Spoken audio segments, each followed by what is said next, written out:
Mark Carney a déclaré que la politique étrangère du Canada n'était plus féministe tant que ça. Oui, on va en parler. So, yes, we have that aspect to our foreign policy,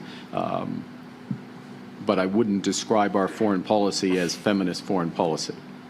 Those are different points, but related. Donc, je traduis pour Julie. Ce qu'il dit, c'est que c'est tant pis pour les madames d'Abu Dhabi, d'abord que les messieurs d'Abu Dhabi nous donnent du cash. En gros, c'est un peu ça. Vous irez lire le texte de José dans l'actualité à ce sujet-là. C'est pas mal bon. Mais ces ministres ont eu l'air un peu surpris de tout ça. Une journaliste a demandé à Mark Miller, est-ce que c'est fini la politique étrangère féministe du Canada? Je pense qu'avec regret, oui. Je ne sais pas. Il faudrait poser la question davantage pour avoir une clarification. C'est troublant. Je pense que c'est important pour assurer le rôle des femmes dans notre politique étrangère. En même temps, M. Carney est dans une situation un peu difficile parce que le plan qui était proposé était à demi-cuit. Et donc, quoi qu'il y ait des investissements qui sont très, très, très importants que j'aimerais voir continuer avec ce gouvernement, à lui de le compléter. Mais on ne peut pas prétendre que le plan était entièrement arrêté sous l'ancien gouvernement non plus, sauf qu'il y a eu des investissements que j'aimerais voir continuer. J'aimerais voir une emphase continuer d'être mis sur la place des femmes. C'est pas un agenda woke, loin de là. Non, c'est pas woke certain parce qu'on s'est presque endormi. Donc, la politique étrangère, c'est pas féministe. Je sais pas, c'est encore féministe, c'est à moitié cuit.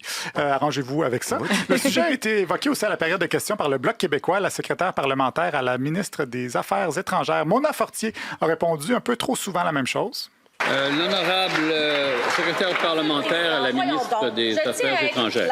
L'engagement du Canada envers l'autonomisation des femmes et des filles, la réalisation de l'égalité des sexes, la condamnation de toutes les formes de discrimination et l'élimination de la violence sexiste est inébranlable. Voyons donc, je tiens à être claire. L'engagement du Canada envers l'autonomisation des femmes et des filles, encore une fois, Monsieur le Président, je tente vraiment d'être claire et je tiens à être clair, l'engagement du Canada envers l'autonomisation des femmes et des filles. A quand même pas mal mieux articulé autonomisation au troisième essai. Elle finit par nommer les 3 principes qui les guident.